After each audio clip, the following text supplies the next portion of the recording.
general meeting to order for April 10th. Please rise for the pledge. I pledge allegiance to the flag of the United States of America and to the republic for which it stands, one nation, under God, indivisible, with liberty and justice for all. Thank you, everybody. Please take a roll, Mayor. Murray? Here. Getzinger? Here. Joe? Here. Sorry, here. Patrick? Yep. Set to amend the agenda. I do have a pressing issue with cashless seating at the senior center. I'd like to add Armada Senior Center credit card. Under new business F. So that'll be. Well, actually, I gave you a revised agenda, Oh, right because we here. have to add, first we have to add under correspondence and information, we have to add the partners in architecture for the presentation. Okay, yep. And then F is resolution 2024-03, supporting the Citizens for Local Choice. And then G can be their Armada Senior Center credit card.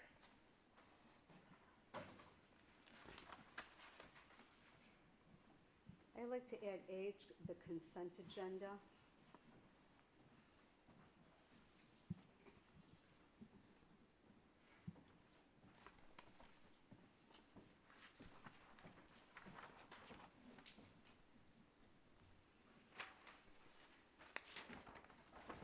Look at another agenda, because I don't have it in it.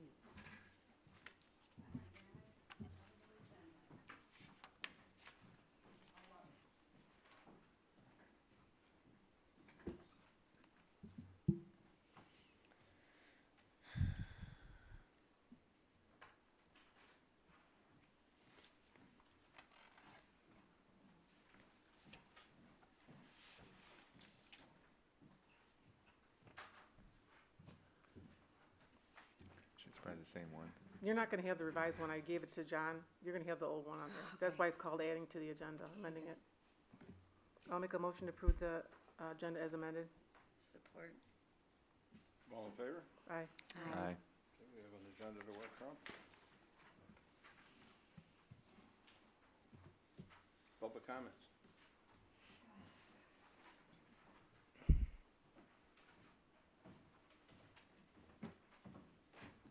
Hello, Kevin.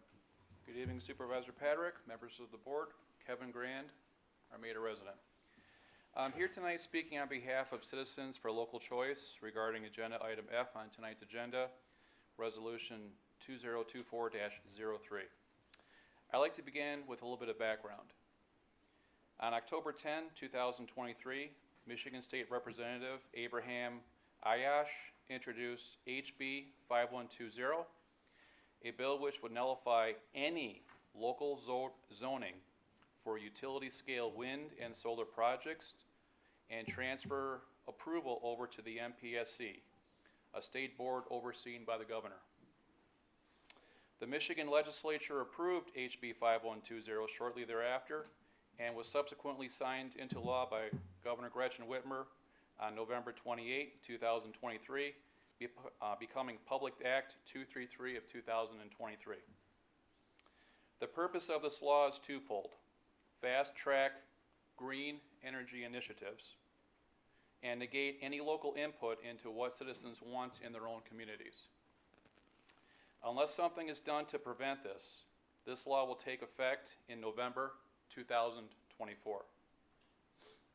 On January 5th, the ballot campaign committee, Citizens for Local Choice, submitted an initiative petition to the Bureau of Elections to amend the Clean and Renewable Energy and Energy Waste Reduction Act to, among other things, repeal Section 8 as added by Public Act 233 of 2023 and return final zoning approval back to local communities where it belongs. So why am I here this evening? First and foremost, I view this issue strictly as a local control matter. Lansing needs to stay in its own lane and focus on the issues that has been delegated to perform. If we as a community do nothing, you are essentially telling Lansing that you have no objections to them interjecting themselves into local zoning issues and you do not object to them telling us what is and what is not appropriate to our own community.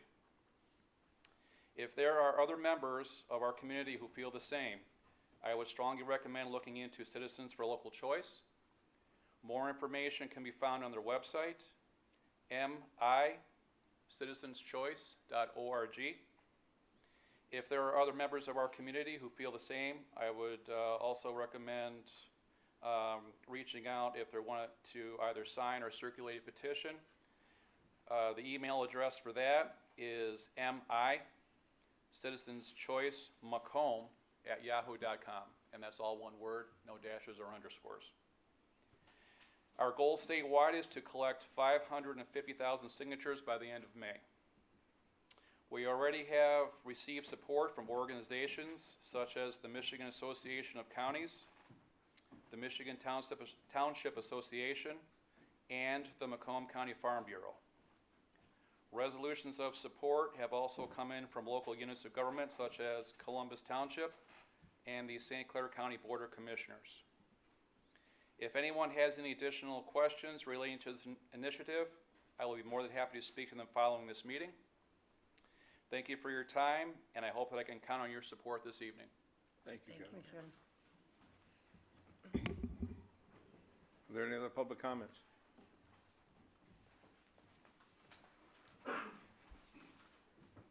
Good evening, board members. Kenneth T. Cook, 80575 Holmes Road, Armada. I'd just like to add a little addition to the PDR report. At our March meeting, like here, sometimes we didn't have enough of a quorum. So we got another meeting scheduled for next week, Wednesday, April 17th, 8 a.m. at Ray Township Hall. If there's any questions, I'd be willing to answer. Thank you, Ken. Thanks, Kevin. Thanks, Ken.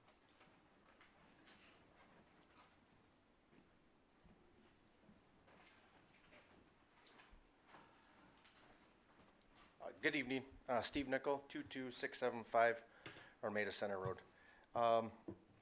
My comment tonight is a little bit more of a concern or a question. I'd like to get some clarity regarding the recent budget meeting from last month. It was my understanding that this board had 4 previous workshops to the truth and budget hearing. I would expect that when you guys were there, because I've been on that side before, I know that there's a lot of discussion, a lot of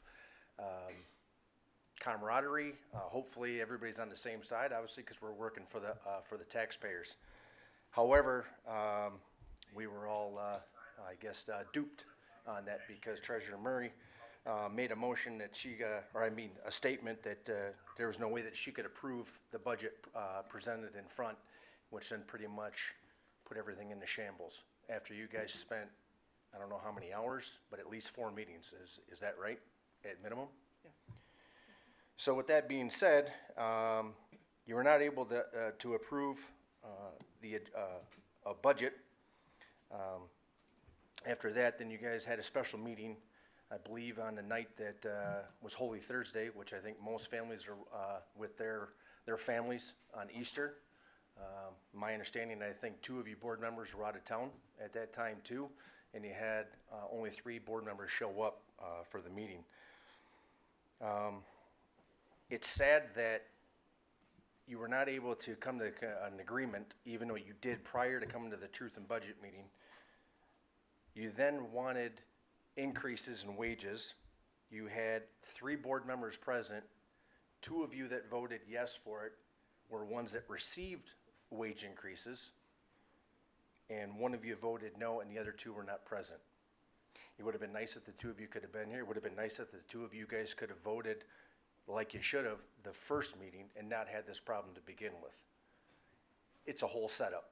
You can totally see right through it what a sham that this was. And it's really deceitful and dishonest that you guys did that. Spent all that time and you couldn't even vote. And then you come back and have a special meeting and everybody gets their wage increases along with everything else. With that being said, I would love to know what you guys are actually doing for us as board members for the taxpayers, because the way that I see it, a couple items, we supposedly have a township hall in shambles. I mean, that's what I've heard, and now it's okay. We're in here, nothing's being done about it because it isn't the most pressing issue at the moment. But it'll come back up again when it's tens of thousands of dollars, or we're gonna go buy a $500,000 house to get out of that problem. The supervisor and Robin have sued the township multiple times. That has cost a lot of money.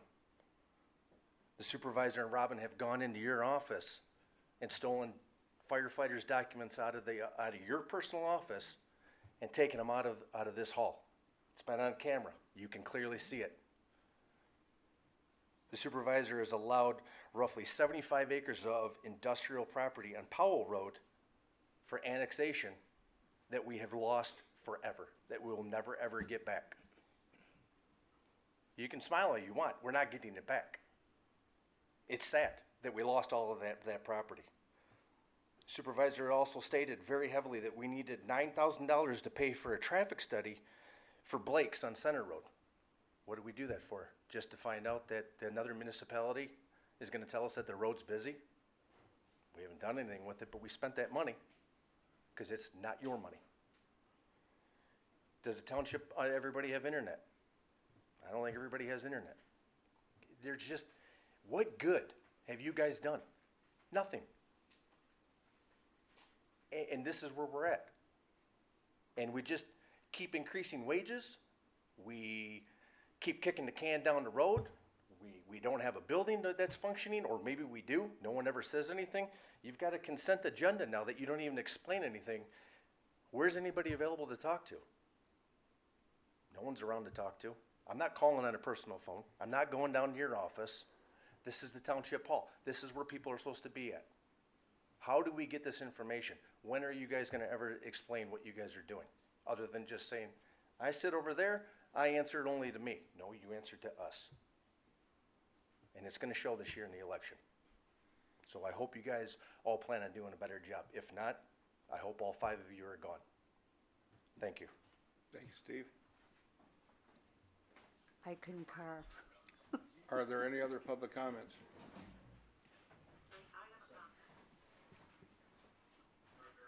Go ahead. Jason Berger. Oh, Wait, Robin's I online. did have a comment online. No worries, I'm All sorry. right, who is it? Robin. Spalding. Go ahead.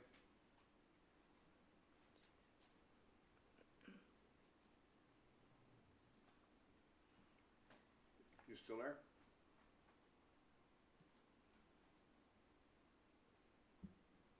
I might have muted her. Can you hear me? Yeah, I can now. Can you hear me, John? Yep. Yes, I can. Just a couple quick things. It won't even take me 3 minutes. Okay, so the first thing I want to talk about, since we're at the public thing, is I have not sued the township multiple times, and multiple times. I can't hear Robin. Nobody can hear her. Knuckle. And there was one lawsuit.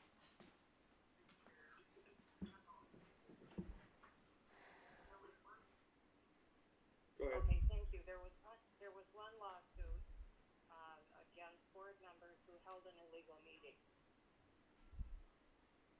And what ended up happening is, instead of acknowledging there were some lies involved, which were admitted to in the end, and paying a $500 fine, the arrogance took it to a jury trial.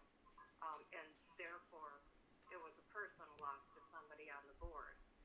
The only reason it was dropped against the other board members was because once that case was won, we would have won against the other ones. And that would have been very expensive to the township insurance company as far as hiring a lawyer.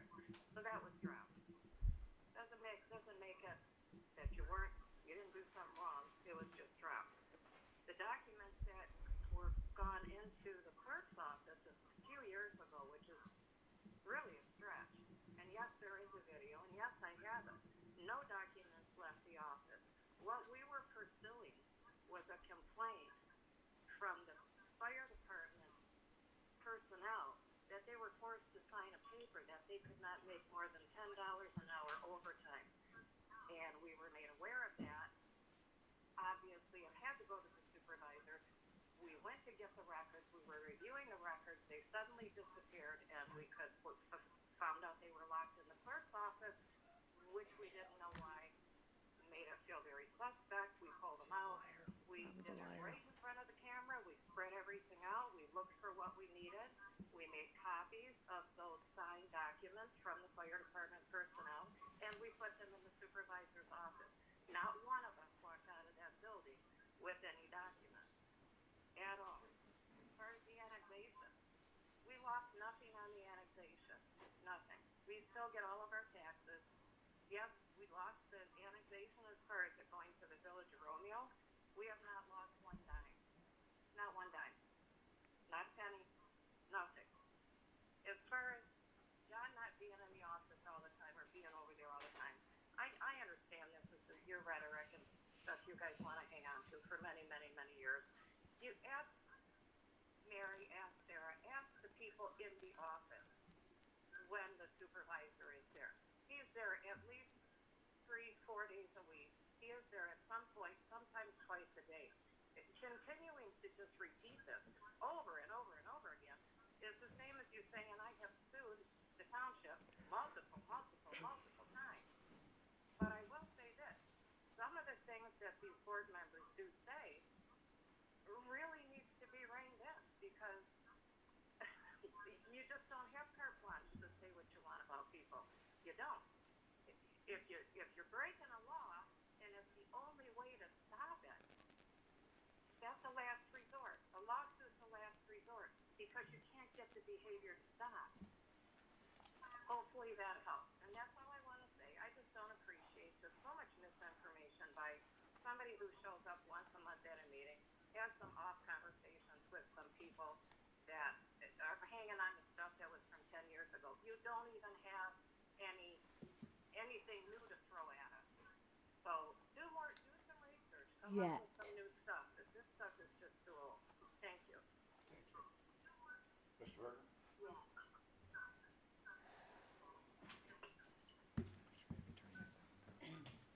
Jason Berger, 21200 Armada Ridge Road. I just wanted to formalize my request to have an issue added to the agenda for next month regarding Right to Farm, the Right to Farm Act. I sent each of you an email with some information, and if you'd like to talk about it ahead of the meeting, I'm happy to sit down with each of you individually that I haven't met with yet and discuss it further ahead of the meeting if you'd like. Thank you. Thank you. Are there any other public comments? Hearing none, we'll move to the consent agenda. I would like to remove the attorney bills and the payment for the deputy supervisor / code enforcer. That's not on that payroll, though. No, it's not on this one? No. Well, I still want to talk about it, though. I think that that's You're important. pulling from the consent agenda. From this consent If it's not agenda. Consent agenda, that's what you're pulling from. Okay, so we'll talk about that because it's in my packet, so. We'll add it, we'll talk about it when that time comes for paying bills. Do you have questions you on want the to do bills that? right now? I do have, I wanted the attorney bills, so I am concerned about the attorney bills. And I did walk in on a meeting that was you and Robin were having with Mr. Berger the other night. You did invite me to sit in, but prefer not to do that. I like to have this information brought publicly so that the community knows what's going on. But right now, and this is just, and I haven't even pulled all of the attorney bills. That case has cost us over $1,830. And one of the things that we received back in February of last year was a statement that was from that Mr. Randazzo that says that because Armada Township did not approve their counties. ordinance for the Animal control. Animal control, yeah. that they aren't even overseeing this. They cannot enforce this. So why are they racking up attorney bills for the township when they cannot enforce it? That's like a huge concern for me, and so that's one of the reasons I want the consent agenda changed. I want all the bills taken off of the consent agenda because I think that we're missing things that we are not going through thoroughly enough. I apologize for that, because I'm part of this board, and Steve, I agree with you. You know, if we cannot do this right, we need to get off. But I think that that is one of the things that needs to happen. We need to get rid of the consent agenda. It's not that much. If we have to go through the reports, let's go. We've had citizens here requesting they want to hear the reports. They want to hear the fire report. They want to hear the senior report. Yes, it takes us a little bit longer. I That's what apologize, we're but can we being for hold that, office for. because that is an agenda item, can we talk about that? Yeah, sure. Those are valid comments, but, and as far as Monica's comments, the attorney bills and the expenses related to one particular case, if that's gonna be on, if we are gonna have an agenda item, could we get some documentation as to how we got to this point, or as far as legal authority and stuff like that? Could that be provided as part of an agenda item next month? There was a complaint made by the county, it's in court. Okay.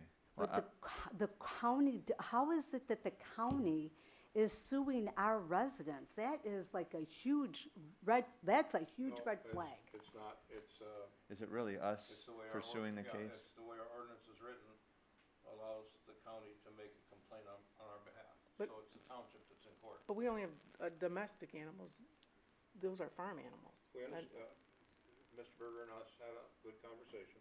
Are you going to share with it? Because that's one thing I asked. I said, I No, hope that you're going to share this with the rest of the board. We're boarding, Yeah, so so it sounds like, no, we've been involved through all this, and we authorized it. But the at one what comment that point? Trustee Job had mentioned, which is valid, had to do with the county did send that letter saying, you haven't approved the county's ordinance, and I need a refresher on where that authority comes in. But it does sound like the county has the authority still to respond to a concern. They brought it to the township's attention, and we chose to pursue what we felt was a valid complaint, and our attorneys handling it because they're knowledgeable in that process. Is that the correct summary? It Okay. was approved by the board. Yep. At what point can this board say enough? I mean, we're racking up attorney fees.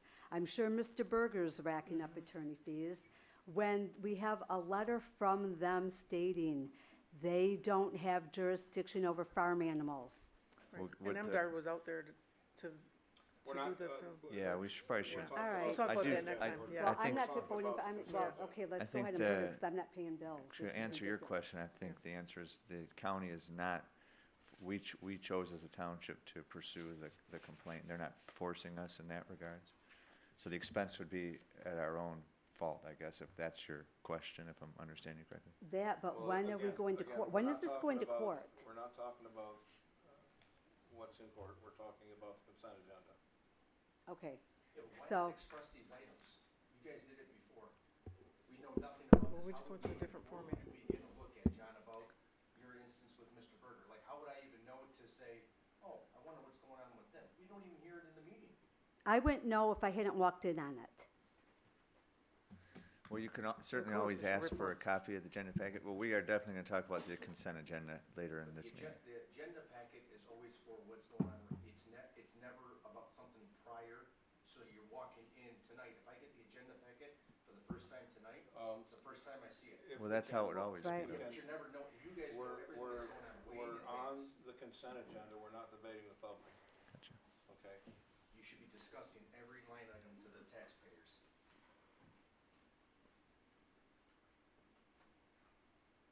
Is there anything else you have questions about in the consent agenda, Monica? No. I'll make a motion to approve the consent agenda items as presented. Support. Murray, Yes. Getzinger, Yes. Job, No. Swayaki, yes. Peter, Yes.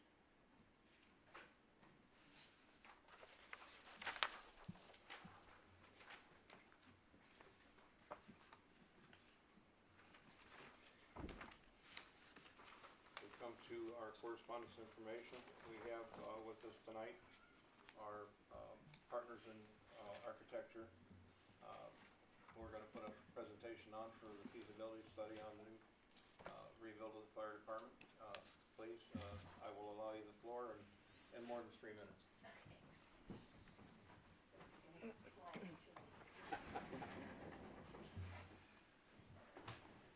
Well, real quick, yeah, thank you, John.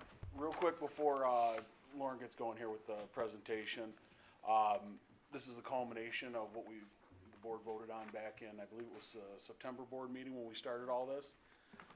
In that time, we've done a lot of hard work. Trustee Patrick Supervisor Patrick, Trustee Joe, I'm off to a great start. We can switch it anytime. Yeah, so, You're wearing a lieutenant shirt, so. I know, but there's been a lot Freudian of, slip. yeah, right. There's been a lot of hard work put in by everybody involved in this, and I'll tell you, myself and all the guys at the department are very thankful for your guys' efforts in this. Everything from when we went and toured other stations and all the meetings and everything that came to make this a thing. So before they get going, I just really wanted to say that out. Thank you, it was Thank fun. you. Good evening, everybody. It's great to be here with you tonight. I'm David Gasson with Partners in Architecture.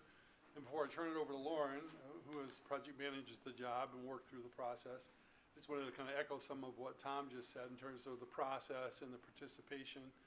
We can't do this on our own, so board members as well as firefighters sat through numerous meetings and entertained us through tours and et cetera. And that was a very worthwhile cause. We came up with 2 really great solutions. Many more are possible, but 2 that we're going to be presenting tonight. And it really wasn't just us. There were some backdrop to us in terms of additional staff, in terms of architecture and engineering. Just high level, we went through the building, or both buildings, and the site, and did an assessment, evaluation of its physical condition as well as its operational condition and the needs. And that was the basis of everything we did after that in terms of programming, concept design, and then also some budgeting. So I'm going to turn it over to Lauren. She's going to go through those in a lot more detail. And hopefully, if you have any questions, ask during the course so you don't have to remember till the end. It'll be more poignant if you do it in a moment. Thank you. Is it turning on, Lauren? I think both things fell asleep, so this is on. I Okay. see it's I think coming this on needs to now. wake up. Yeah, I Okay. see there's a light on. Okay, yeah, it's flashing and green. Welcome, Lauren. Thank you all. It's good to be here tonight. I wanted to apologize for not making it at the last board meeting, but as David said, I do have some really great information that I wanted to present. And it looks like the screen is starting to come up, so hopefully everybody will be able to see what we have. Let me shut that Can you, light please, It's- can you hit the yeah. lights, please? I was gonna ask if we wanted to have some. Great. So the packages that you have in front of you are a duplicate of what we're going to be showing on the screen today. To give just a little bit of an index of what we're going to be talking about, I'm going to summarize the project. I'm going to talk about the facility assessment that we completed, the programming that went into it, the schematic design concepts, as David mentioned, a budget report, and then our conclusion and recommendation. The project summary, basically, as the team, we came together to put together a mission statement and put together some goals. So we like to start off the conversation with, what do we want to accomplish with this project? Not just in the short term of this feasibility study, but in the long term of the department and the project. So forgive me, but I'm going to read the mission statement and the goals because I think those have been decided by the board and by the firefighters, and it's important to know it word for word. So the mission statement is to provide a new fire station to better serve and protect the Armada community and house staff in a healthy and safe environment. The goals, in order to do that, we would have to design and build a new fire station that supports and promotes the health, safety, and well-being of the firefighters and staff. We want to incorporate industry standards to improve work environments for current staff retention and future staff recruitment. We want to construct a safe and secure building to protect the community and provide aid. We want to provide training opportunities and backup facilities to surrounding departments, communities, and the county. And we want to always administer public funds with focus on value-driven solutions. So always we make these as check marks throughout the process, and then maybe it would go beyond this assessment and into then the phase 2 and follow it through the whole project. From there, I want to talk about a little bit about what partners uses to kind of use the guide. So not only have we worked with multiple departments throughout the Michigan area, and so we have industry standards that firefighters have brought to from their experiences and how the departments would be better with the facilities that we provide. But then there's also national and federal guidelines that we use. So the chart that you see to the left, this is talking about the red and the green are like healthy work environments and decontaminants. So this is very much about the health and safety of the firefighters. And the red zones are considered the decontaminant zones, the areas that need to be kept clean and very much separated from the green zones. So places like the apparatus bay, places like the laundry, the decontamination room, which is where they actually clean their equipment, need to be very much separated from the living zones. That's where they sleep, where they eat, where they maybe work out, and the day room, which is their living room. And that also includes offices and public areas, and then training rooms if they're incorporated into the project.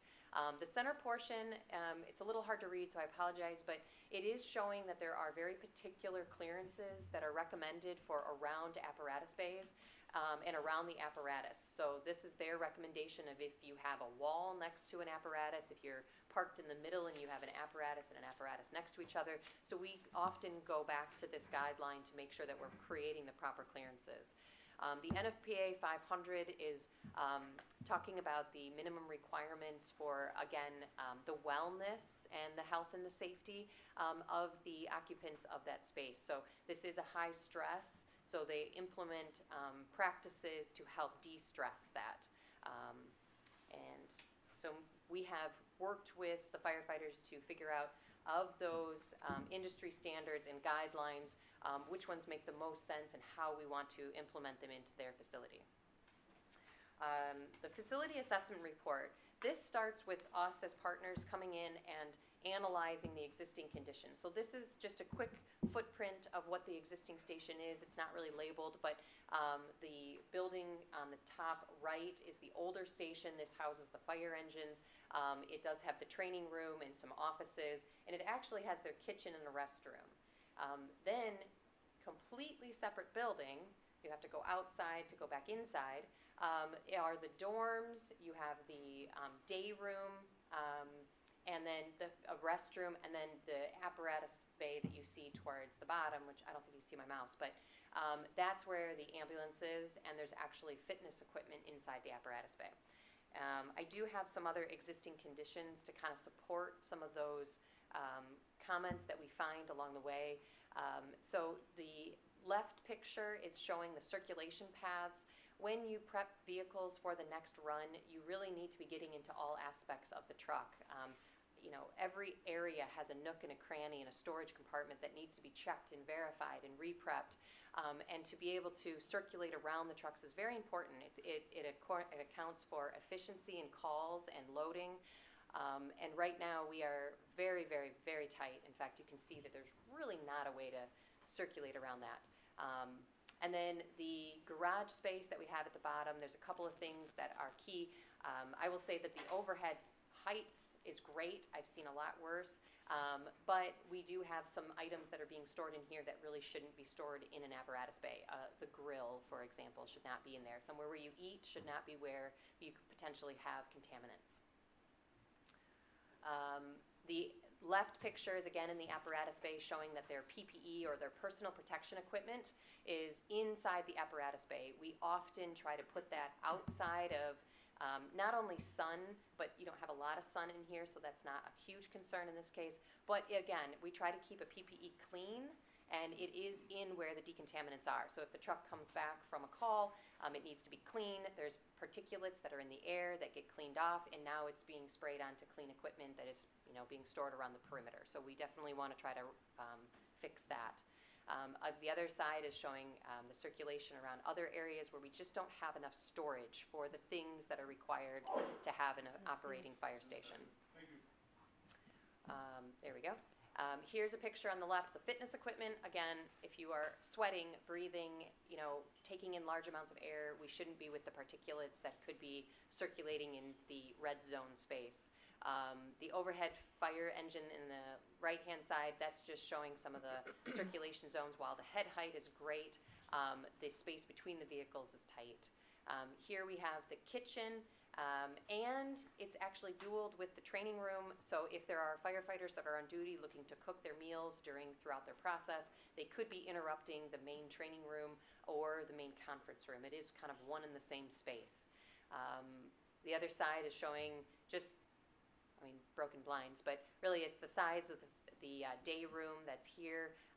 You can kind of see that, yes, it could use a refresh in its finishes, but that really is not our main concern. But always a good add at the end of a project. Again, this is in the actual apparatus, so the second building that I talked about.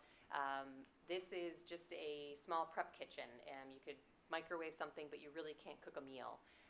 And you can see how tight the furniture is to each other. If we have 5 guys on staff, you're going to be hard-pressed to have 5 guys sitting around a table and then have enough furniture in that space. The other thing that we try to do is, because this is a high stress, because this is an overnight, we do try to give separate sleeping quarters. They can be sleeping together, but we do try to separate the sleeping quarters, give it private, quiet, and having that right next to dining and day is not the most conducive to allow someone to decompress, de-stress. It could be disruptive.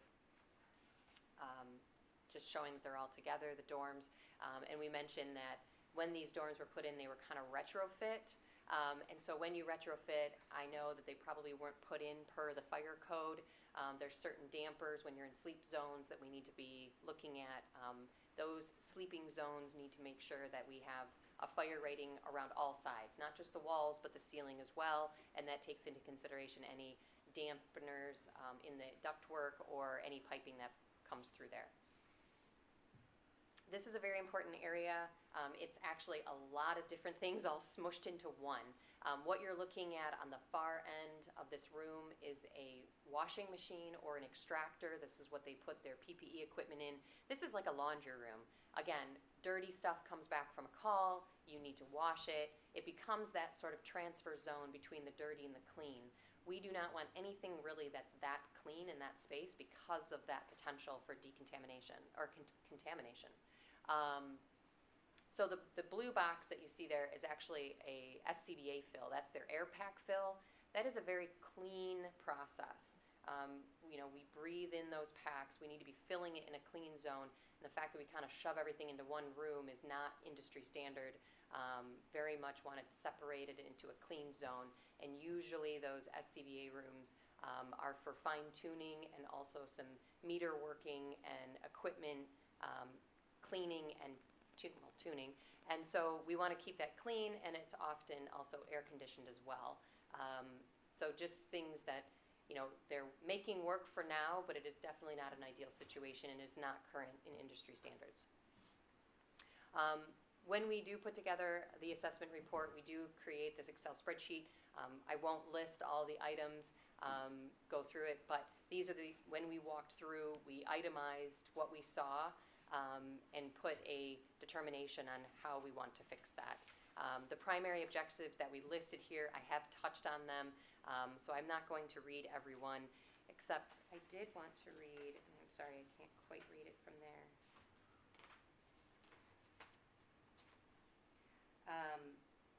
Oh, yeah, that's right. So there's other areas that were actually kind of insufficient or non-existent. And some of those areas would be like the watch desk and a training room and a conference room and really a decontamination. So the non-existent would be a dedicated decontamination room where they go to actually clean off their initial PPE, then they would take off their PPE, have their uniforms on underneath, and then take it into the laundry room. So there is a transfer. So when we get into some of the floor plans that we're proposing, that is part of our main fix. We want to create those zones. We want to connect the buildings so there's not, exterior transfer. You don't have to go outside to come inside in order to go from a call. So you go, right now you go from a sleeping area, you go outside in the winter or rain or shine, and you go into the building to get into a fire engine. It is not an ideal situation that can reduce response times, and it's just not a great working conditions. So the next step in our process, we've identified the issues. Now we want to go through the programming and identify what could be better. So here is a listing of administration area, oh no, I'm sorry, I started with apparatus bay areas. And so what we do is we list all the areas, we put our existing square footages, and then we add what is kind of becoming the industry standard and our expertise, and then we kind of see how that compares to the UFC, which is one of those unified fire code or fire committee. It's a facility. Yeah, the facilities, sorry, I'm losing the track of the UFC term. But the green arrow, or green area is the areas that they actually make recommendations on total square footage. So we list all that out. This helps us just keep an eye on what needs to be incorporated into the floor plan and what the total floor plan is expected to be. So again, we can't quite read all of it, but each area is then color coordinated. There's living areas, there are the apparatus bay and the support spaces to go along with the apparatus bay. There's administration and training and public spaces in orange. The green is the living area or the crew quarters. And then the pink at the very bottom, those are building support spaces. Every building needs an IT room, every building needs a janitor's closet, every building needs a mechanical room of some sort. Some of those could be combined potentially, but we do need those support spaces in the overall square footage. And then we get into the schematic design. So from there, we start looking at the actual layout of the facility, and we start mapping out how we could manipulate the existing floor plans and make things work. One of the goals that we said early on was that we wanted to create separate facilities. We wanted to create an administration, training, and entry point for public, and then we wanted to create a dedicated fire area. So what we ended up doing is kind of focusing on, well, you can see, sorry, option A, what this is showing is the difference between the existing floor plan and what we're proposing as a potential for an addition. So the hatched area is the existing footprint, and our grayed off area is where we would put the expansion in order to connect the facilities and create the flow that is then industry standard. This next side is the same exact floor plan, I just color coded it for the different areas, and so what I was telling you the different areas are correlating with the color codes here. The pink and the red are really kind of too close together, so I apologize, but we have the apparatus bay would stay the apparatus bay, we are maintaining that. There is a potential for expansion towards the rear. I talked a lot about the circulation space.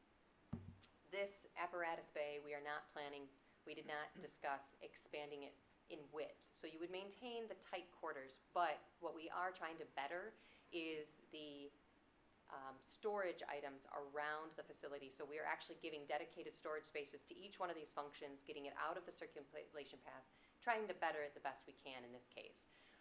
And what we also have done is elongated it towards the rear so that it's easier to expand it to the rear than it was to make the whole building wider. So for efficiency's sake and for that value-driven solution, we have maintained that existing apparatus bay, but expanded it to the rear to elongate it.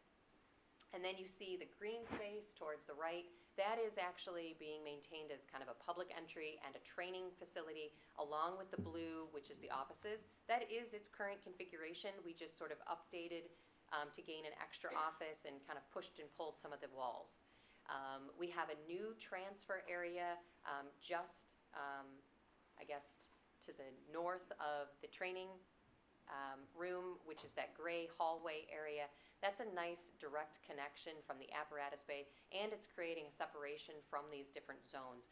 That is an industry standard that's becoming more and more normal, that we're seeing more typical, where instead of just going through one door to get through the apparatus bay, we're actually creating an airlock, a vestibule. So that's another level of decontaminant separation.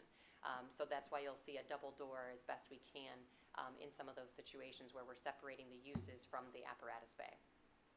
Towards the rear, the top of the right corner is a yellow zone. That's an outdoor storage zone. Then right below that is a pink area, again, a support space to the apparatus bay. That's that decontamination. So you actually enter into a cleaning room. It's basically one big shower room with a 3-compartment sink. It's an area to get completely hosed down, wet, and then you would either get to go to a restroom or into that laundry room. There are situations, especially in EMS, emergency responses, where you're not just worrying about burns and fires and contaminants like that. You're actually dealing with bodily functions. You're dealing with bed bugs. You're dealing with mites. You're dealing with things that you want to segregate and keep out of the facility as best we can, and that's where that decontamination zone, being completely separated with walls and doors, would be able to lock that stuff out. Getting over to the other side of the apparatus bay, the big purple area between the two zones is the fitness area, so kind of centrally located. Trying to optimize the circulation, that is one way to walk through there and connect the two buildings. So that does make an efficient connection between the two apparatuses. If you were, say, coming from the decontamination room and needed to get down to the EMS at the other end. The purple, oh, we can't use my mouse. Good. The area just beyond the fitness area is the kitchen dining day. It's a good camaraderie space, a support space. Obviously, it's where they spend a lot of their time because it is a 24-hour shift or longer. And then they can cook all their meals. They share that responsibility. They eat together. They relax together, and that's how they build that camaraderie in order to have the best responses for the community. We talked about the separation of the dorms.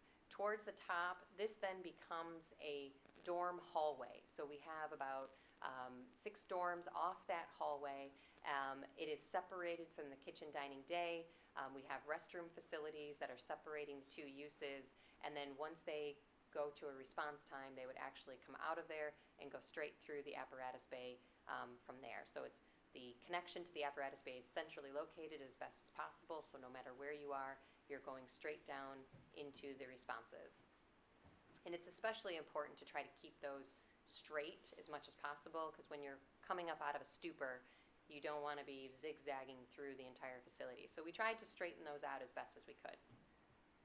And this is option A, and I will say that option A, again, I need to read this. The total square footage of the addition for option A is 5,014 square feet. The existing area, or what we're calling the renovation zone, because that we are basically kind of touching a little bit of everything, not all of it, but we are touching some, is about 8,000. So the existing condition is about 8,045, and so that would be a total fire station square footage of 13,000 in this one. Option B, what we tried to look for is how to condense the square footage. There is a there's a sacrifice in a little bit of the scope and how things would operate. We've condensed storage areas. We've condensed the spaces for the living zone. We tried to look at it responsibly, but still functionally, trying to get the function. We also took into consideration the way that we construct these buildings. When you, can I go backwards? Anyway, the previous floor plan had a squared off foundation, which is an efficient way of constructing. This one does jog in its foundation, and so there's a little bit of inefficiency there, but we did reduce the overall square footage. That square footage now is 3,862 for the addition, and then plus that 8,000 is a total of 11,000. So we're about 1,300, I think, is the total once I actually say it all. So it's 11,907, so closer to 12. Option B, what this did is it kept the decontamination zone. We kept a lot of, I'll go with, we looked at renovating the office, but we renovated less of the office. We didn't create that separation between right here. There is not a airlock separation there. There's no hallway between the training room and the facilities. So now the facilities bathrooms just open right up onto the training space. Some of that stuff is not quite ideal, but it works. We still have the decontamination. That is a very important aspect of trying to better the operation of the facility. And then, so that does elongate the apparatus bay as well to kind of round out this area. The outdoor storage moved, and then the PPE, which I didn't mention in the other one, but there is a locker room that is dedicated to their PPE equipment in both scenarios. So now we've separated it from the apparatus bay. It still needs to be within a support zone of the apparatus bay, but it is now not in the apparatus bay, ultimately getting wet and contaminated. Still have the dorm hallway, just condensed in size, and I think it has one less dorm than the other layout. And then we have 3 restrooms where that's the same, just reconfigured, and then the laundry room off to the side. This layout, actually, I do want to say, this layout does not have a dedicated mechanical room that might be of size, so we, in the next phase, we would have to look at studying kind of the attic space and potentially putting some of that equipment in that attic space. Then the kitchen dining day is here in the middle, and then the apparatus bay would stay support and actually be able to utilize that apparatus bay. From there, and if there's any questions, please feel free to jump in, ask. Okay. From there, we did a budget report.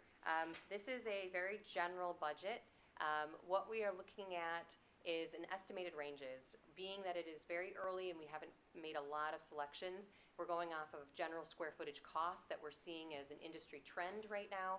We have a lot of fire stations that are under construction, and we work constantly with construction managers, and so we feel that these numbers, while it's hard to estimate, that they should be within a good range that could be defined later. So the concept A is 3.9 to 4.1. The concept B would then be a 3.1 to 3.3. So that reduced square footage provided some savings, plus the renovations that we wouldn't be doing as much of the renovations put us down into those ranges. Of note, there are a couple of things that we did include. Some of the soft costs, meaning the items that the owners would be responsible for. We definitely want to try to create a comprehensive budget, not just a construction budget, to help with that budgeting process. So this includes the fees, fixtures, and appliances, but there are other things that this doesn't take into consideration that, you know, things like we would recommend an odor contingency of 10%. That is not in here. And so there's a couple of other things. Another line item at the very bottom that I do want to point out is that we want to consider a 4 to 8% escalation per year. So again, trends are always just going up, and that's just a safeguard as you're planning forward into the future.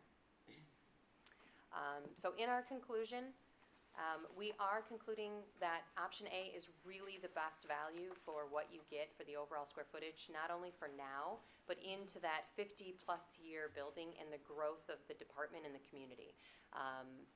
The department could benefit within 12 to 18-month period, meaning that the construction, the process for design and construction could be that quick, if that's how the community wants to proceed.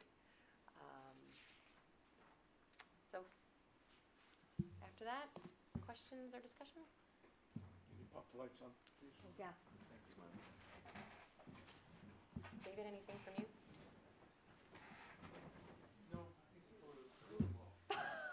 Sorry. It's over 3 minutes. It's long a little bit. It but, is. You know, the real fact of the matter is we don't have a women's bathroom, right? When you get down to the simple nuts and bolts of it. Right. Actually, I nor do didn't we talk have about sleeping gender quarters neutrality. for 'em, so- You're right. I didn't even talk about gender neutrality. Well, it Just trying to, you guys brought a lot to the table. Your backgrounds and your expertise really shed a lot of light on what it is the industry does need. And it is as much about recruitment and retention as anything. You know, there's a lot of places out there that have multiple stations. We don't. And I agree with Tom that this is going to be the hub of our fire department because we're so centrally located to the village and the mass of the population. So even if we went to a second station, as we've always planned to out on Romeo Plank, this is not going to go unused or not be filled at some point in the future when you talk 35 to 50 years. Mhm. So, man, I've learned a lot. I really appreciated what you brought to the table, and we're not firefighters and or are we fire station experts, but, it's nice to have your expertise included in that process. Our pleasure. Thank you. Good job, thank you. Yeah, thank It you. was very nice. Tommy, anything to follow up? No, again, I'd just like to really thank everybody involved in this for this whole project as we went through the feasibility study and as we progress into the next phase of whatever the board decides to do. Just, I was Throw just it gonna out say, there. why don't you mention, have you heard anything from? I have not yet, so Okay. we are pursuing a few different funding mechanisms. We understand that's a big bill for a small municipality like ourselves to swallow. Nobody's denying that and nobody's expecting it tomorrow. I haven't even brought a shovel over there to start breaking ground yet, but, we understand the gravity of what this entails and the financial burden it puts on, again, a small department, a small municipality and for a smaller town. But, like, the supervisor said, as we progress into this, when we first sat down, nobody had any intention of, tearing the building down and starting from scratch. It was never a viable option that anybody was considering when we started this. And the reality is that station's gonna have to remain viable at a minimum 30 years, probably closer to 50 if we're being, real honest with ourselves. It's gonna outlive my career here, so, but to bring it into the next step and to modernize it, and it's very easy to step back and point fingers of why haven't we done this yet, or, everything, but it's as the department's grown and developed. I started on the department in 2009, and you wouldn't Wow. somebody from them would not recognize it today. Yeah. Of what it's grown into as our call volumes increase and our responsibilities and the demands of the community continue to increase. It is a necessity, and it's not the guys want their own bedroom. It's quite frankly, it's with the last ambulance we bought, with the way that station's configured, we can't buy another one of those and fit it inside. Just how everything's packed in there the way it is, and we've made the guys they're resilient. They're up there making the best of what they can with what they got, and they've done it for decades now, and we'll continue to, but we really need to address the facilities at this point if we're gonna continue The to. decontamination. and Exactly, everything, the that's huge. decontamination side of the house is huge. You have, the state of Michigan in the last few years has actually earmarked money and set it aside, so the fire service has what they call cancer presumption. There's, I forget the exact number. Chief, do you remember the exact number of the certain cancers that there's certain ones that you're almost. There's 28 that they've identified. Yes, 25 that they've identified that you're, far more likely to, incur in this career field from what you come in contact with Especially with the way house things fires have and everything like progressed that. and Yeah. the building materials have Yeah, changed. and- exactly, and that's where it's come about, and there's guys in surrounding departments that have died from cancer that was considered, would have fallen under that. And these guys, it's not anybody, we don't wanna take that serious and, try to build a facility that fixes it. In the same way Lauren said, even when we get into the EMS side of the house, there's, for lack of a better term, you come back with stuff on you. It's pretty common. You'll see a few guys that are come back from a bad run and have to do the walk of shame to the other station because they got whatever on them, No, there's a lot of bodily fluids and Absolutely, whatnot that's- involved, especially with our involvement with ALS. I do And that agree. that adds a whole nother level to it, is that the requirements of that ALS care, the transporting ALS care we provide is, there's no 911 past us, we are it, Right. and it took nobody's coming in to fix it, we have to. Well, it's definitely, in my opinion, a But the- very large pill to swallow, but it's Absolutely, it's proper and again, medication. we're not just sitting there and with our hand out asking for money, we're pursuing these funding opportunities, and as they come up, you'll know because I'll be doing cartwheels through town, so. Mm-hmm. But, I'm gonna get a I'm picture of sitting there, I that. know, I was gonna say, I want. but no, what we, fronts we for should seats. have, we're projecting to have some answers from some of the stuff we have out there. I don't wanna speak Right, too right, frankly right. about it right now. That's fine. Right. But some of the things we have out there, we should know more within the next couple months. And then that'll help with the decision-making process and where we go from here. And essentially, it comes down to the board and where we're gonna invest the money. Nobody's and we understand that the second station isn't need for response times. You have large portions of the community that are, you know, In there. they're an ISO 10 just simply because of distance from here. But the largest portion of the population of our Is here. community is covered best from this station, and it's Right. gonna continue to be covered. Well, That station yeah, is because- going to remain viable for decades to come, and, Right, I mean, modernization is key. right. I mean, a second station down the road at some point. And I again, do this think is, it will be necessary at some point, but, yes. but and- because of the contaminants, because of everything, and the size of the department now, and it's grown, and, Yeah. there's a And what they lot didn't- here that I mean, like I is said, vital. there's things where, the guys are, like I said, they're resilient, they're making it work, they, you know, but, I mean, we got, one guy has to sleep on a rollaway bed in the middle of the living room every night, Yeah, you know? They do it with a smile, but. they'll be smiling It's more harder if they to- don't yeah. have to. Exactly.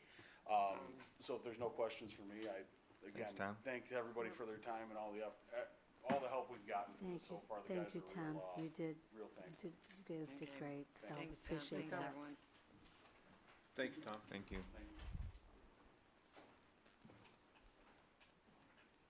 Thank you. That's a blue light. Is there anybody in the public or on the board that would like to ask questions prior to them leaving? Again, almost everything was based on scientific need. Again, health and safety, the welfare of our employees. If a firefighter doesn't show up, you can't put out the fire. So, you know, again, the most important thing is, even when you look at the circulation around the trucks, they do a hell of a job of making what they have work, but it's packed right in there. There's no getting around that, and it's not anybody's fault. It's just, you know, we've grown to a point to where we're providing such a high level of service. We need to make an investment. Thank you, David and Thank Lauren, you. very much. If you're watching, Please. Thank you, there's a question. quick question, I'm sorry. You said something about circulation around the trucks. Did one of the, I remember you saying that one of the, plans didn't solve that issue. Did We tried either it of them better. widen and solve the problem with the space around the trucks? When we looked at analyzing the structure of the actual building, widening was much more, Expensive. cost prohibitive than trying to elongate. So It would have been a restart. You couldn't have made it wide or maintained the level of the apparatus you have there now. You would have reduced by one bay if you maintained existing width, or you would have had to tear down the whole east half, east portion to get a wider bay. So that would catapulted you into something like 2x cost-wise. I just remember the problem being presented, and I wasn't sure if it was solved in one of the drawings or not. It wasn't It was solved. improved, It what was they came down with is it's because we improved, took but this- with yeah. what we're living with here. And the reality of it is, we're using taxpayer money on our existence there. And if we're not being responsible with it, and I mean, there's certain things you're gonna have to, you know, make work, but that would have blown it right out of the water trying to get wider with it. Well, you're moving the stuff that was in the way, that's the big improvement, right? And finding Some home, of the exactly, storage things, exactly, yeah. finding some homes for some of that stuff is making it more accessible just as much as gaining the room there. Second question, what is the construction time frame for option A and option B? Looked like about 18 months. Yeah, they're not much difference between the two. Yeah, I saw 12 to 18 months depending. Overall project about 18. Because you have the design first, and then bidding, and then construction. But I mean, the actual construction, you would actually have to do some work in the winter time is what I'm getting at. Yep, and we would try to get closed in before that. Okay. Thank you. Thank Thank you, everyone. Again. Thank you, David, Lauren. You guys be safe. Appreciate it. Have a great day. Thank you.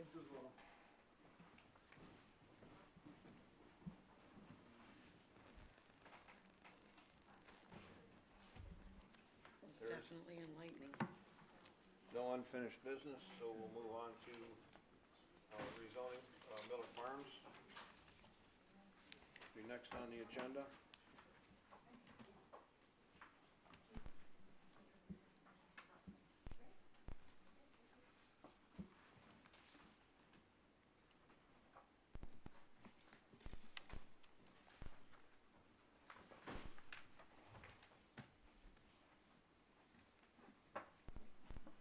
There has been a request by Mr. Miller to change his R1 zoning to ag and overlay district zoning so that he can better pursue his business opportunities at Miller Farms on Romeo Plank. Jeff, would you like to come up? In case the board has questions or whatnot. Good evening, Bob Kirk, 19500 Hall Road, Clinton Township, Michigan. I'm a municipal land use attorney working with Jeff on his project, looking to rezone that property to that Ag SAA district, probably coming in the future for special land use on those events and other items that can be pursued. So just wants to continue his use and improve it. So we went through planning commission, it was unanimous recommendation. Well, and I will say up front, Jeff, you've been nothing short of exemplary in your pursuit to do the right thing in the right order. So I can't thank you enough for that. It's noted and appreciated. Well, you guys are guiding me, so, you know. Well, it's, you know, it You again, came in to get ask it the done questions right first, and so then that's a bonus. really enjoy the fruits of the tree too. We just didn't plant it 50 years ago. Right. I was not able to be at the planning commission meeting, however, I did watch it, so I am current on everything that was discussed and talked about, last week, so.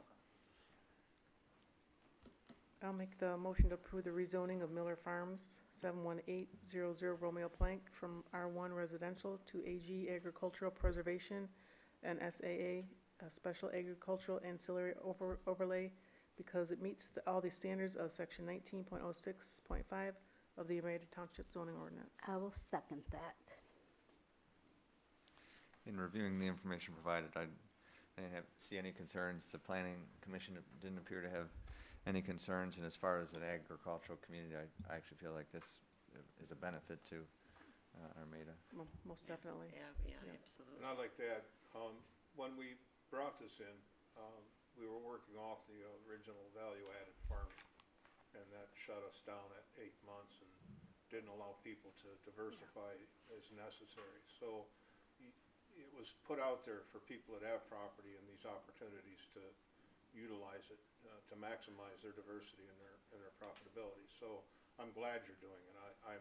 It shows that our forward thinking years ago is going to provide opportunities for not just you, but anybody that has the right kind of zoning and the right kind of use request for a township. So I appreciate you doing this. Thank you, guys. And Yeah, thank you great for job. your attorney. Your Oh, comments were very helpful. Yep. And I'd like to thank Camille Finley for working so hard on that overlay district. She did amazing. Vote. Thank you, guys, appreciate it. Thanks. Thanks. Go ahead and run, Vote. Mary. Marie? Yes. Joe? Yes. Getzinger? Yes. Swack, yes. Patrick? Yes, Good to Congratulations. go. thank you again. Thank you very much. Thank Thanks, you. Jeff.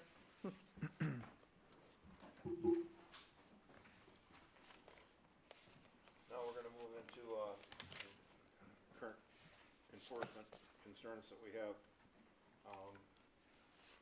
Code enforcement violation number EN 230009. I'm requesting permission to go to court. This is the background is all in your paperwork.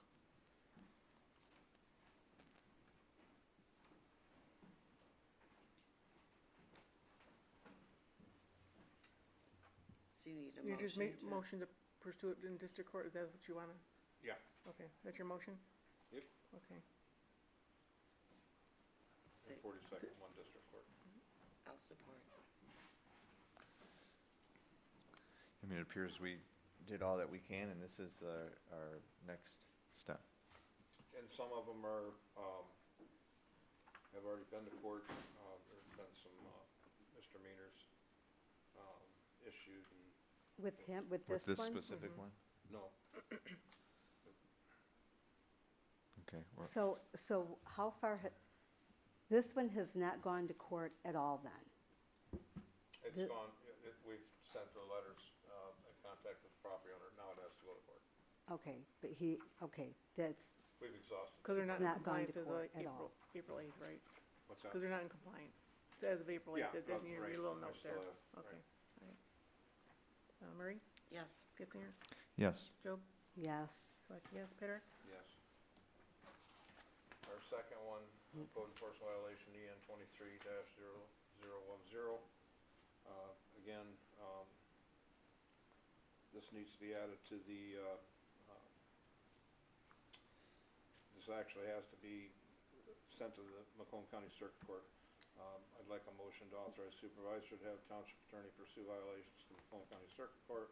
The property is not brought into compliance as of April 29th. We ask this now because our next meeting isn't until after April 29th, and he has until the 29th to comply. So which one is this then? EN 230010. But what is it? Unlicensed vehicles and, is that on It's 32 all, Mile Road? it's all right. It's on There. 32. I'm looking at it, Yeah, but there's says like no, exactly what it is. but there's, where is it? What is it? It's Well, on, the- it's on the there's a code motion, enforcement I'll part, it's on support it. 32 Mile Road. So you can Okay. talk. It Back says, down. maybe it may have been, 33. it Oh, may have 33 been Mile Road, okay. worded incorrectly, but it says property owner exhausted all allowed avenues to clean up the property. Is that, Yeah, we've given him every opportunity for say, he's currently, so he hasn't exhausted it.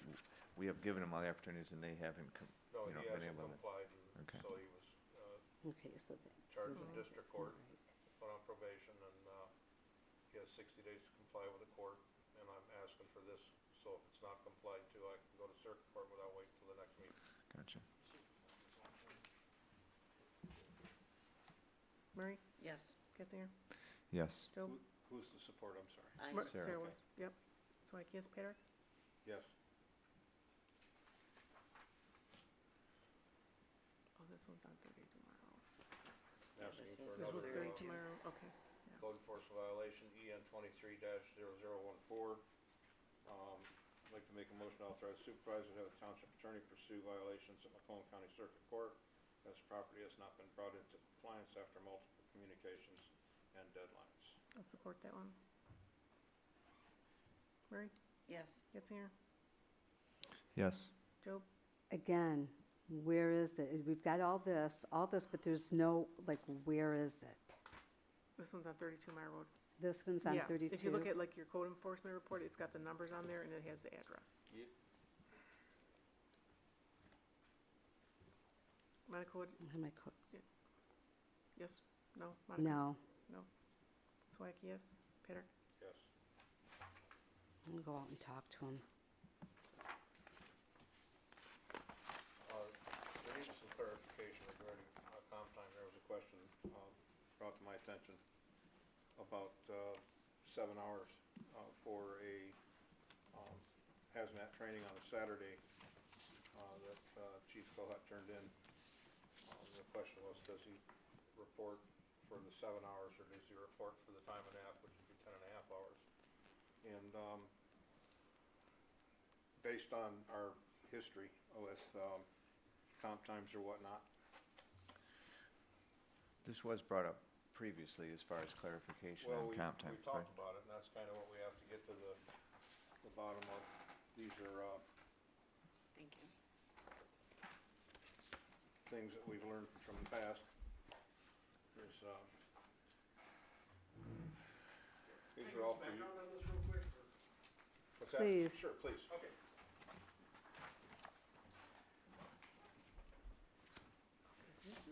All right. Thank you for putting us on the agenda.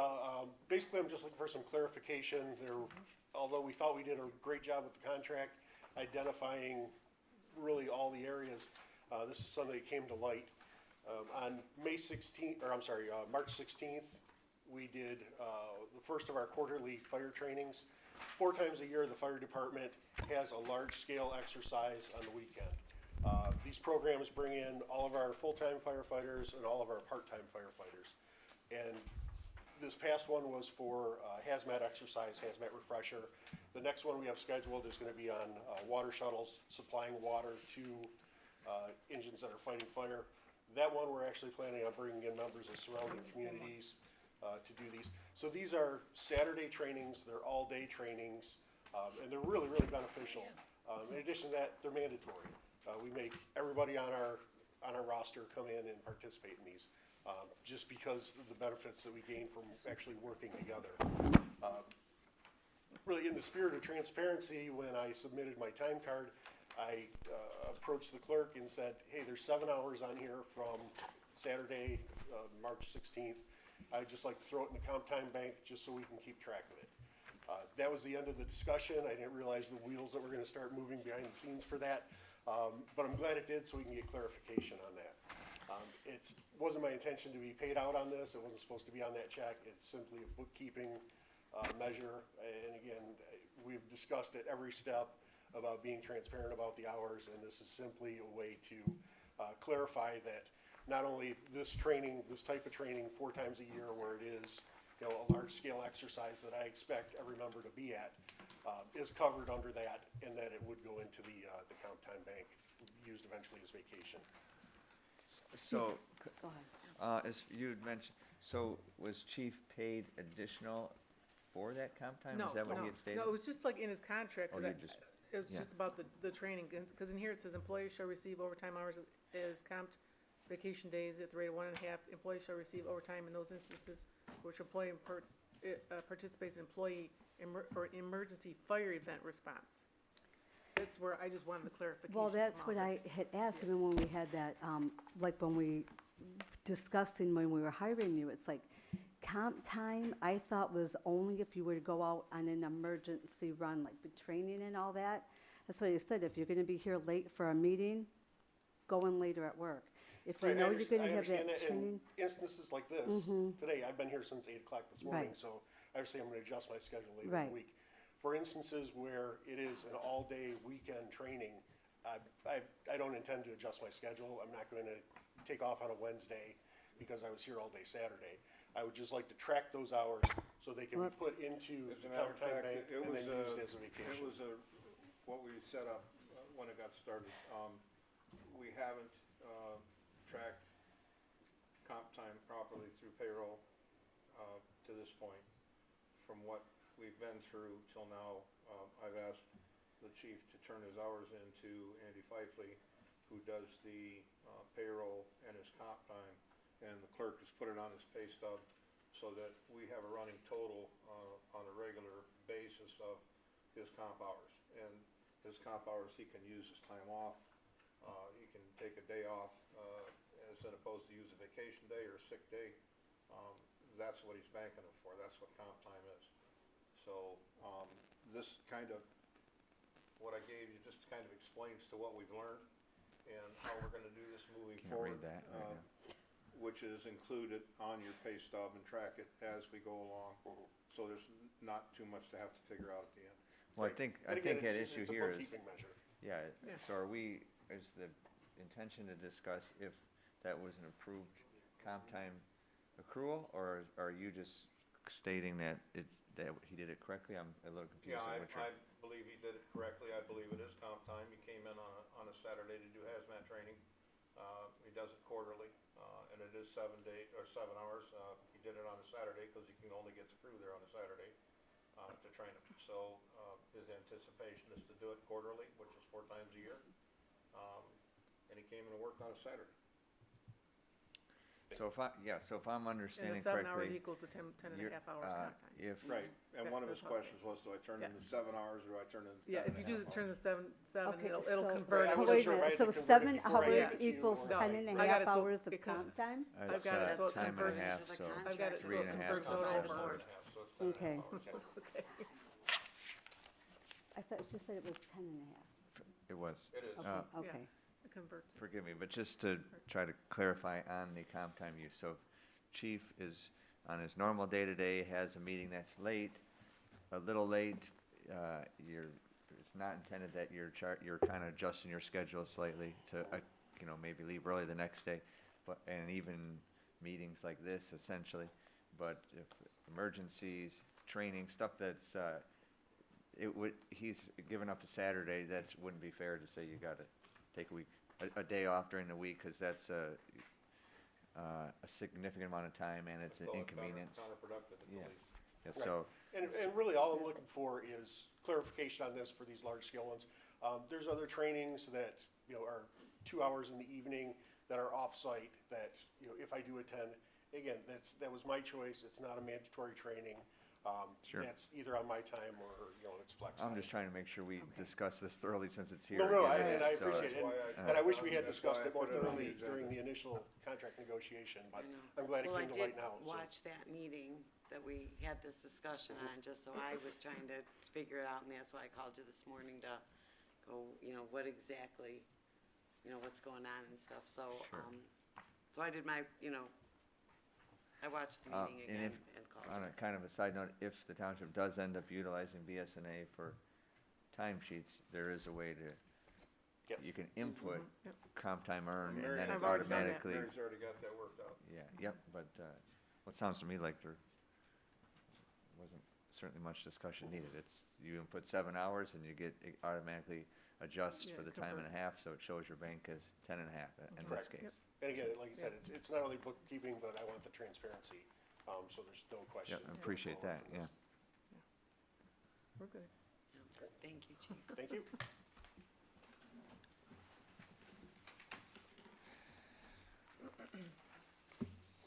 Did you want me to pass these out too, or no?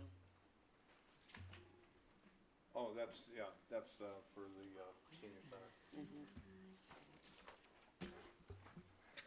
Just Is this what was pass it. received in an Yeah, email? this came in today, no, something we drafted up after we spoke with Donna today. But this isn't the next item. No, No. the next item is the resolution for supporting the citizens for local choice. Right. I'll make the motion to adopt resolution 2024-03 as presented. It's a resolution expressing support for the Citizens for Local Choice Ballot Initiative, which seeks to amend the Clean and Renewable Energy Waste Reduction Act to repeal Part 8 as added by Public Act 233 of 2023 in an effort to restore local control for wind and solar operations. I support that. Thank you, Kevin, for bringing that. Yeah, It's been, the MTA's been struggling with this a long time. They kind of did this to us with the medical marijuana. They just kind of passed a law, and all of a sudden it popped up everywhere. It was almost impossible to stop it until we had to wait Well, till the the court made a higher MTA, if decision, I'm so we not had some mistaken. control Oh, at they're least all over over the it. location. of Right, it, they're, so- they're Yep, supporting supported. this also. certainly I agree with local control, and I support this today, but as far as township ordinances, the one article that I read from MTA did discuss even with what was implemented, there's a benefit to the community to have an ordinance to allow us even a chance to review it. Obviously, this is trying to repeal that law that was passed, which kind of still, avoids that sidestepping a local community. I get that, but has the planning commission, discussed? They have, They yeah. have. We have a renewable energy ordinance. Okay, and it meets It's the been in needs place for the current. several years. Okay, perfect. So the way I read that law, having that ordinance in place still generally requires it to come to the community, but there's still avenues to kind of go around that if they don't like the answer essentially they got from the community, if I understood that correctly. Well, again, the state has taken the position to support That industry, the industry, right? Yeah. And our planning commission took this on several years ago because solar farms were a topic of discussion at the time. This is, even when they started putting in a lot of the windmills. mhm, So our planning commission had put a renewable energy ordinance in place, property size, et cetera. So we're not saying you can't, we're just saying what you need make an attempt, Perfect. so. If enough municipalities do this, that's it gonna sends a send message. volumes. Well, It's a loud voice. As So far as, far, I yeah, mean, we voice to sent one in. our reps, yeah. Adding, you know, $5 to everybody's water meter, Yep. Yeah. so, you know, Yeah, I it know. does help to show support for what you think is in the best interest of your taxpayers. Marie? Yes. Getzinger? Yes. Swack, yes. Job? Yes. Derek? Yes. Thank you. Thank you, Kevin. Yeah, thanks, Kevin. Okay, we met with Donna this morning, talked for over an hour, and there's a lot of things that Donna does that requires cash receipting. Bingo, crafts, bus trips, et cetera, lunches, even the potlucks, that type thing. And we've historically, you know, Donna's been running around and buying the stuff and turning in her receipts and getting reimbursed, and handling the money and then turning it in, and if something's not balanced right, we have to ask questions. So what we have is a lockable mailbox that'll go in the senior center. I talked to Choice One Bank. They said they'd give me a bunch of the money envelopes for seniors to put their $2 or $5 or travel money in these envelopes and sign their name, activity, and date on them, and put them in the mailbox that the treasurer will collect on a as-needed basis, and come back and check off the activity sheet against the monies that are in the box. So Donna's grateful for that. She really doesn't need to be the bookkeeper at the senior center. She has very successful programs that are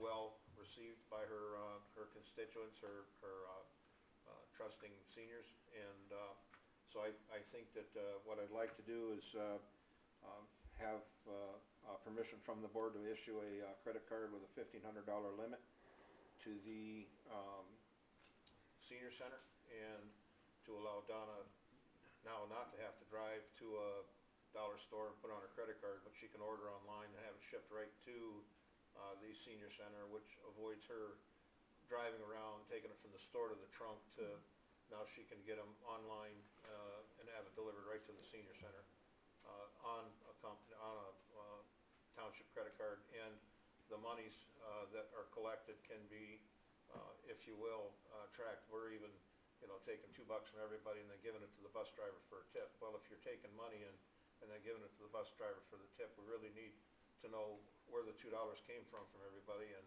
where the $60 went when they paid it out. So there needs to be a better accountability for how cash comes in and goes out. I don't think Donna really needs to do that. I think she needs to concentrate on running the senior center. So what's your motion? Can you restate your motion, please? So I wonder, how did all this, because I read the letter that Donna had Could we- written, I could we- saw the petition that had said, so how is that money ever, did it ever get deposited Yeah, what into she the would do is treasurer she'd court, bring an into envelope. here? She'd drop it off to me or Sarah. The one time she brought an envelope and I took it out of the door and I opened it up, and that's not for me, so I gave it to Sarah. So there's money in there with receipts and everything, just like the auditor requested, everything be receipted. So I don't know where the problem came in, that's where you have to ask. First off, could we have a motion just so we're, Yeah, 'cause I John feel made a like, motion No, the to motion was- issue a credit again, card to the The motion was senior to issue center. a credit card for $1,500. So it I'll needs a second support, that. and then we can just, okay. I'll and second then it. now so we why can are we talking discuss. about mailboxes if we're Okay, talking about a let's credit do the card? credit card first. Yeah. John made a motion to issue her a For- credit card for $1,500. I second that. So my Vote first on- comment is, and it's on the agenda, but now, She wants to run through the credit card first. Let's finish the credit card. and then yeah, we'll- my Okay. comment Okay. is, Okay. you'd say this is an emergency. I just wanted some clarification on if you, and it's on the agenda, but we need to meet our Thursday deadline. I just want to make sure I understand why it's an emergency that we Well, have it right we'd now. like to put this in place on Monday, so it takes it right off of Donna's plate for collecting money, handling money, giving it to somebody to bring here, or, No, I- and allow her to. But get that doesn't credit answer card my, set up. doesn't answer And I my have question. one question before I vote. I'm all in favor of this. It'll help Donna out a lot. She does a great job there. Everyone loves all her programs. She does great programs. My only question is, do you, cause you get all the bills and stuff from her, does she spend like close to $1,500. $1,500 a month? I know she's, Not a month, no, she spends a good amount, but not $1,500 a month, okay, no. Yeah, All right. what was No, going no, on before is that's- she's collected money and I then didn't she's think so, spending but it I on mean, stuff when no, she goes no. to the store. No. You know, where did it come from, what was it for, needs to be accounted for. Oh, I think having a credit card for the senior director would definitely be, improve her efficiency. I get that. That's a lot better. 100% support that. I had some concerns of calling an emergency. It certainly, this has probably been an issue for a while. And I'd like to remind the board to try to meet the agenda deadline so that we have time to review it. We did see some emails on that. And again, if she's collecting cash and spending it, that's not a good practice as far as tracking the money. So in the $1,500 the treasurer had mentioned, that does seem a little high to me.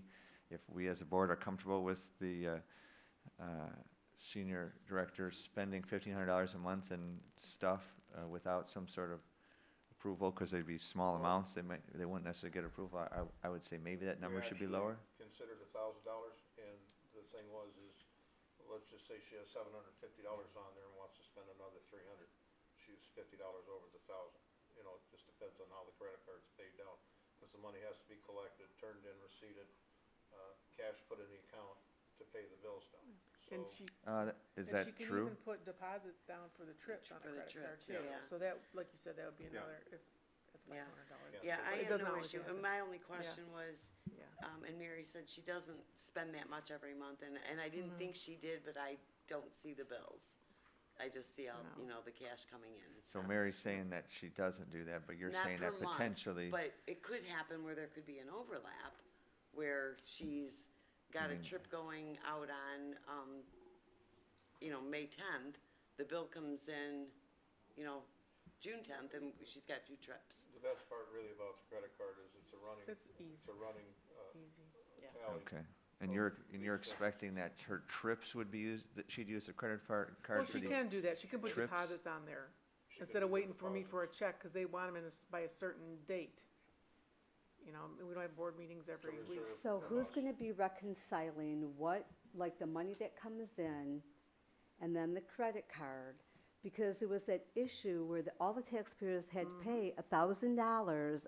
I'm just really not comfortable with this. Yeah, I guess I I'm didn't, not comfortable with this, it's like, but, you know what, it's like this, no, we needed checks and balance. And that's And- why the policies were starting to be put in place. But how did we know that we were getting all the money for all of this? Like I said, we had an issue before where all the taxpayers paid for a mistake. And I just don't think that should have never been the Well, that was taxpayers thing. Actually, It was, the she bus- didn't the order bus- the bus. the bus wasn't ordered. But that was a mistake. Right. And that And it should not happens. have been, it should have been those that, I'm sorry, but this happened. I'm out that money. Yeah, that stinks. It really stinks. But I can tell you what, I make $1,000 mistake, I'm fired. Or I'm held accountable to that. It's like, this just seems like now we're gonna have $1,800 or $1,500 limit. And then she's gonna be getting the $2 here, That- $2 there. credit card statement, she might know that there was no deposit put on the bus. well, I think that, that is a valid concern as far as if the credit card's being used both for supply purchases, which is what I thought it would be for, It's all part of it, yeah. and deposits for trips. Now, how do you reconcile to verify that all the revenue Monica collected? paid to With- go to the casino on the smart bus. With How do you every reconcile activity she runs, there's a sign-up sheet. And So. she So are gives it you- to Sarah. who's gonna Come in- review when you that, come though? into- I think Sarah gets that, right? When you, yeah, when Yeah. you, Okay. when She you checks do it out. bingo, when Yeah. you do crafts, when you do a Tai Chi, when you go on a trip, everybody signs in that they're Yeah. going on the trip. That means that sign-up sheet should match the deposit in the box, which is handled by the treasurer and deputy treasurer. So you have, 2 layers. One of them takes it out, says XYZ name, this much in here, and then they check it off on the activity sheet. Yeah, so when she makes a deposit of 50% and then she pays the rest the day of, and then she turns in some money, is that all gonna get reconciled, compared it all has- sure. Yeah, it all has to balance. Who's gonna do that? Sorry, I thought I had my volume off. Okay, as long as It that's, all goes to the treasurer's as long as the office. treasurer is, that is something that you currently do and will do, even with a credit card, you can Yes, just verify it, everything balances. absolutely. That is, Who paid what money you're- for what trip or what activity. okay. Can we get that every month? Can we get, like, see that? I'm serious. I am serious. It's like, this is, Certainly can ask for it. yeah. this is like, I don't know. Sure. We're all set. Thank you, though. Um, No, we're in the middle of debate over credit cards, so. Prepaid credit card, it could be $1,500 in the budget. When it's empty, it's I balanced don't- out. I don't agree with that. Except that, Murray? except that I mean, gets it's an very option, but- expensive. Getzinger? It's very expensive. Yes. Job? No. Soyaki, yes. Perrick? Yes. We will also turn in a policy to be put in the policies and procedures handbook, so there's a, And there is part of a policy in the book right now that does say that receipts have to be turned in within 24 hours. So if I went to Dollar General and I bought 8 candles, I have to give the receipt to the clerk within 24 hours of Right. that purchase. So- That is Well, she already in shouldn't- the. she still should, still shouldn't be using her money. She still shouldn't be using her money to buy the stuff and That's- get Right, reimbursed. The right. credit card, it's Oh, individual And when expenses. they This is write the board receipt, discussion. when they write the receipt, are they gonna put the receipt in the No. envelope? Yes. Okay. Well, I will cash receipt it through Okay, oh, BSNA, and then I will return. I have already started doing that. I oh, they keep have a book there receipt, that, where they get the and then I receipts. give them Yep. their receipt, so they have it. Yep. So there's proof on both Seem- sides that they Okay. paid and I received it and they're going. Certainly seems like as a board, we have there's a lot that's not quite resolved yet. So are you expecting that there's gonna be a policy written that's gonna come before the board to kind of be amended to Well, our it's- policy manual? Basically, it's the structure I presented. So are we voting to approve this? Is there a motion? Is that what you're getting at? I thought you said something's gonna be prepared for our policy manual. Well, it's just gonna be, if you will, updated for say, but this is basically what we talked over with Donna this morning. That's how it's gonna work. Only it doesn't say that the mailbox is lockable. But again, is this gonna come back to the board at some point? Well, this'll be included in the, policies and procedures as the procedure for collecting. so are we We'll gonna, just have so to then we amend need to that at vote. the time. I'd like to You just, amend the policy at the policy manual at the next meeting? cause I mean, I'd like to, okay. Okay. Then it'll be on the next meeting. Consent Thank agenda? you. Yeah, I would really like to have the report, I would like to get rid of the consent agenda. It's not that much longer to read all the reports, go over everything. The community has the right to know what the heck is going on. And, yeah, so I would like to I- get rid of the consent all of agenda. The consent reports are in the board packets. I have no problem. I read all of my reports and everything, I read mine too, they're but the online- public and doesn't they're need online them. for and the they're public. online. And most so- of them you can't read online. You need like bifocal, like trifocals and. Oh, they can come- Well, so I'll take responsibility for suggesting this when we did our policy manual. Certainly, my intention at that point was it actually was related to the reports. I'd actually spoke out that my intention was not to include the bills and stuff in that consent agenda. And my intention at that point was, because we all read the packet, in my opinion, was if the community is interested in, Well, even with reading no offense to the supervisor, he reads the senior director's report, which says 8 people went to Art and Jake's and the food was great. I don't think we need to hear that at a board level. That was my intention for saying, can we approve these? If somebody's interested, they could ask for a copy of the report, and that's why. If the board there's certainly no issues if we go back to the way it was. If the board feels that we should go back that route, Let's take I have no the bills problem out with it, then. but. I would like the bills pulled, I would like the bills pulled out Well, of. then you have to change the whole consent policies and procedures. agenda. in order for And the if we're format. gonna, So we're if we're gonna gonna change it amend next it, weekend- if we're gonna next amend month it next anyway. month, potentially, my opinion, the way I envisioned it, and of course, this is a whole board's decision, was to have, we'd still approve the minutes separately, we would approve the bills separately, then Yeah. we would approve all the reports, and if potentially that's a compromise. Yours. I don't know if that's yours, Yeah. I don't know if that addresses your Yeah, I would concerns, love- that would be and fine. if it's Yeah, still me too, acceptable so. to the board, the rest of the board, we can consider that. Though some people do like to hear all the reports. Okay, Marcia's Monica like, made a "Yeah, motion I to get rid of the consent agenda. Is there a second? In its entirety.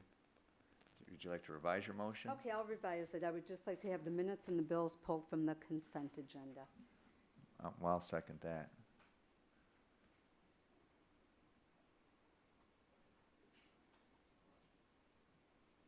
Job, Yes. Murray, No. Patrick? Or Getzinger? Yes. Swacky, no. Patrick? No. Motion failed. No transparency. No. That's right. Trustee Joe? If anybody would like to run for office, here's you need 3 to 10 signatures. Here's the affidavit, here's the petition. You can come and see me. I have one for you. Trustee Getzinger? No comment, thank you. Treasurer Murray? I have nothing, thank you. Clerk Swacky? No, thank you.